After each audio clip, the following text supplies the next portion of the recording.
How's it going, guys? Gonna start working on the garden area today. I'm actually gonna be trying to put up my greenhouse. The weather's kind of crappy. It got cold. Being typical Ohio, it was in the 80s a few weeks ago, or not a few weeks ago, but like last week. I believe we had the AC on one day, and then the next day I was having to wear a coat, and it was like 37. So, go Ohio. Right here is where we're gonna be putting the greenhouse. So I'm going to go ahead and get that up. I've already gone ahead and with the raised beds, I took, sorry for the shakiness, I don't have my tripod right now. So we went ahead and burned out all the weeds. I got tarps over 3 of them. Still got to pick up 3 more tarps to put over the other 3 to help kill off the weeds before we plant. To fit the greenhouse right about here, I'm going to cut this limb off this apple tree, get it out of the way. It's a pain for mowing anyways. The greenhouse that I have, I'll check brand here in a minute, but it is 10 by 20. It's a tunnel one. I actually picked it up off a website called BidFTA. I don't know if you guys have heard of it. Sometimes you'll have one in your location, and oh, my hand in front of the camera. You'll have it. You'll have them around you.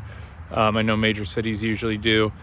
You go in there. You bid on, most of them are return items. Some are brand new, some are used, some you get and they're terrible. Actually, I think it's snowing right now and it's like 50 out, so, or in the 40s, so that's neat. Anyway, you go in there, you get some really good deals. Sometimes you lose money. I've bought a few items where I get them and they're just completely broken. Some items I've gotten that were fantastic. I got a row machine for our home gym, and I think we paid $12 for it.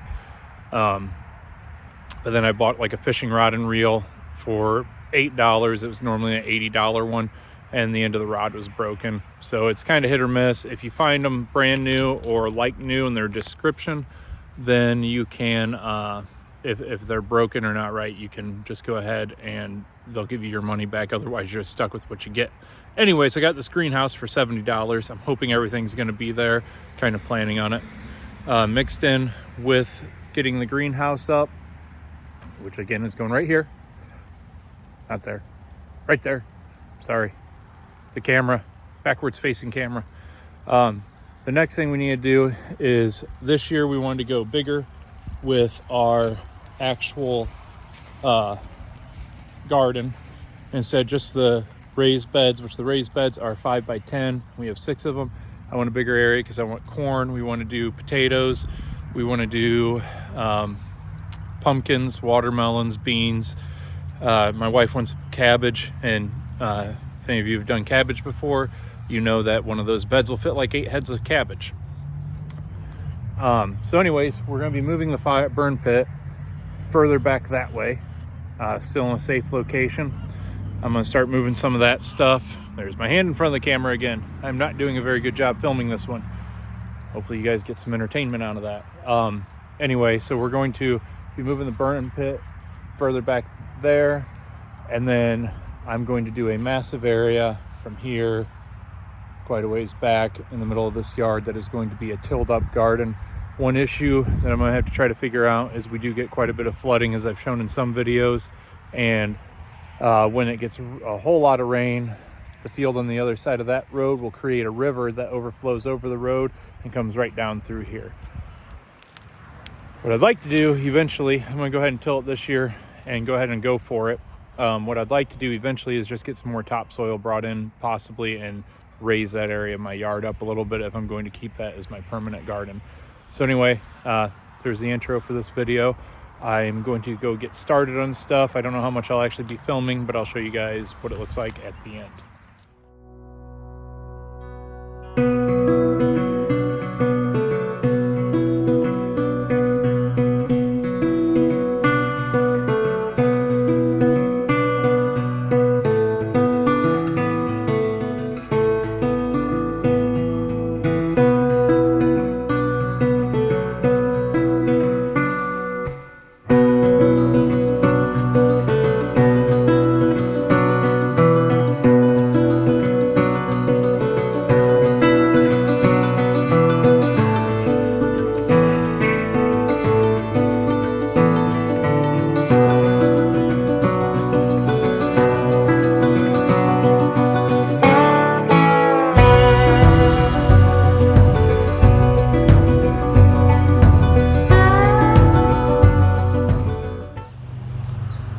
right, so we got most of what we wanted to get done today done. Definitely a huge step forward. So just go ahead and show you kind of what we got accomplished. And here we go. So here's the greenhouse. It's not as big as I thought. So everything was there. It was labeled when I bought it as a 10 foot by 20 foot greenhouse, and this is nowhere near that. I think it's like 8 by 12 maybe, but it is 6 foot tall. For $75, I'm still very happy with it. What it comes with to support it is this little string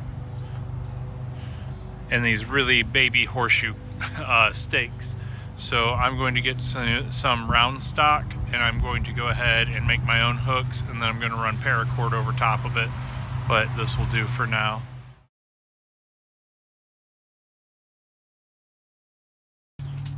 Alright guys, I'm here in the greenhouse today. This is 6 foot by 12 foot. This is the one I got off the bid site I talked about earlier. I've been trying to do some things in here.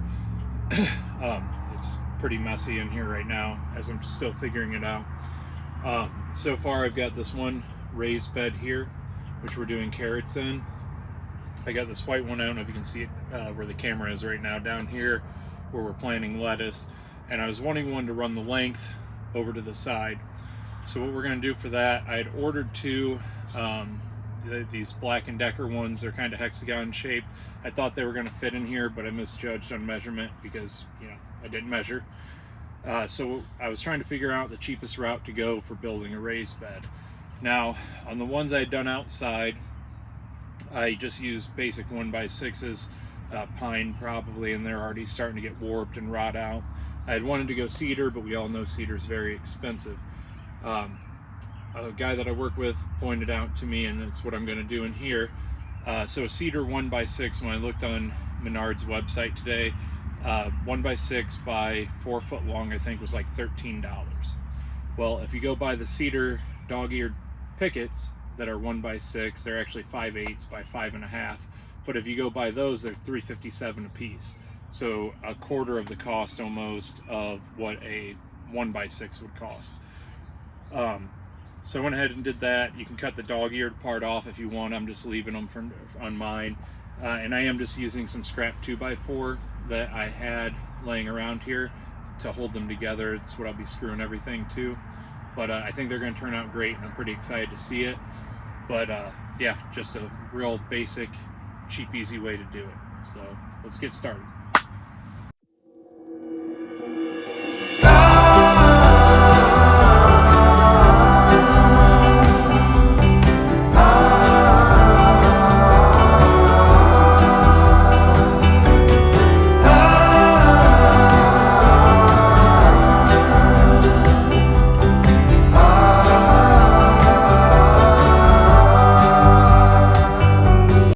Alright guys, we just finished building that raised bed for inside the greenhouse.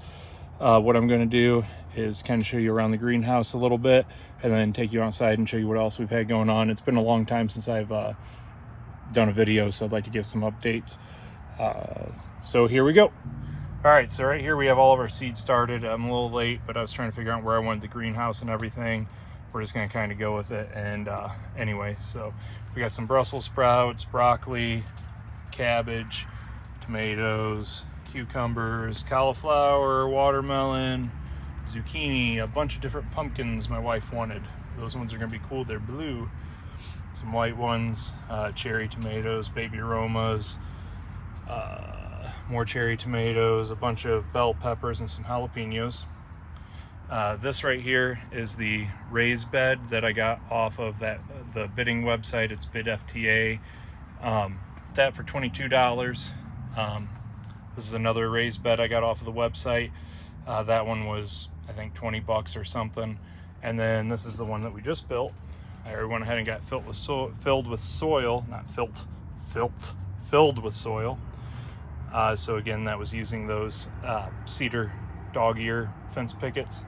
I did go ahead, we were getting some water in here, and I went ahead and bought these pavers from Menards as well. I think we're just going to kind of keep this row, and then for all the open area, we're going to buy like little pebble put down just to make it look a little bit nicer in here. We're gonna try to keep this greenhouse up all year round. Again, this table's a lot bigger than what I want. Just what I threw in here for this year. I'm gonna try making a smaller planting table and then put some shelves in for next year. To the next part. Now outside the greenhouse, we have these like cloth, I guess they are. They're a weird fabric bucket for planting. I forget what they call them. I got them off Amazon. You could get 12 of them for $20. We have our potatoes planted in here. So I've got 12 sets of potatoes going to be growing. We just had to buy the soil to fill it. Over here are the raised beds that I already had built. I got the weeds burn out, and we've got that tarped off to hopefully keep some of the actual weeds down when we do go to plant here in a few weeks. Let's go this way. All right, over here, I started to try to till this with my front tine tiller, and it was not working well. I don't know if any of you guys have used front tine. They definitely beat the crap out of you.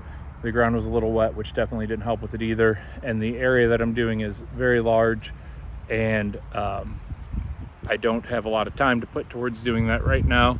And fortunately for me, a good friend of mine from work is going to bring his tractor over and till it up for me. So we have that tilled so far. And then we're coming this way to where the old fire pit was. We're gonna be moving that and scraping the ground there. And I'm gonna end up having, I guesstimate it to be probably 25 by 60 feet probably that we'll be doing. And that's gonna be for our corn, our beans, cabbage, broccoli, cauliflower, pumpkins, watermelons. I know that a lot of those take up a lot of room, so we'll kind of see how it works out. We might have to till up another area as well. The raised beds are going to be more for our tomatoes and our our tomatoes. Tomatoes again, tomatoes, zucchini, cucumbers, things like that. For whichever one I decide to do cucumbers in this year, I am going to put up a piece of hog panel and let them climb up that. And onto the next area. All right, over here we got all of our laying hens. There's 14 of them. Earlier this year, we went ahead and repaired all of the fencing. Got the fencing on top because we had a hawk move in, and got a bunch of them last year. The only positive side of that hawk is I've not had any raccoons or anything around since that happened. If you look over there, we've got our 2 turkeys. Yes, I know that there is the chance of them getting blackhead. I have never even heard of that, and I've been doing chickens for a few years, and I have a lot of friends that have chickens and turkeys. I don't believe it's prevalent in our area at all, but I needed somewhere to put them at until they got a little bit bigger. They may end up not staying in there for the rest of the year, just possibly just for the time being. Over here is the new mobile chicken coop. It's pretty heavy. Again, should have done it better, but this is all of our new laying hens. There's 12 of them in there.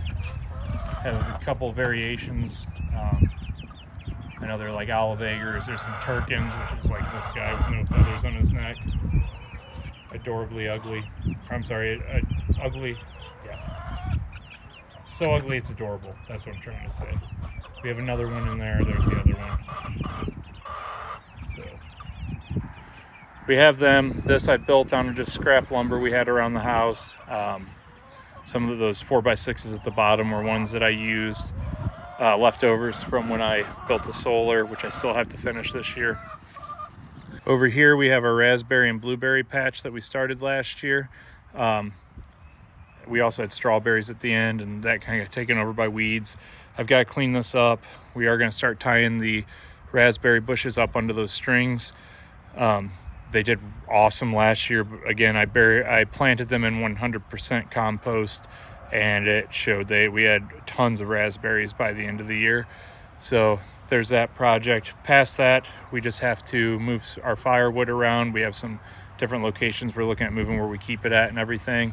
And I want to get that done before winter. That's kind of last on my project list for now, though. All right, so here we are with the solar.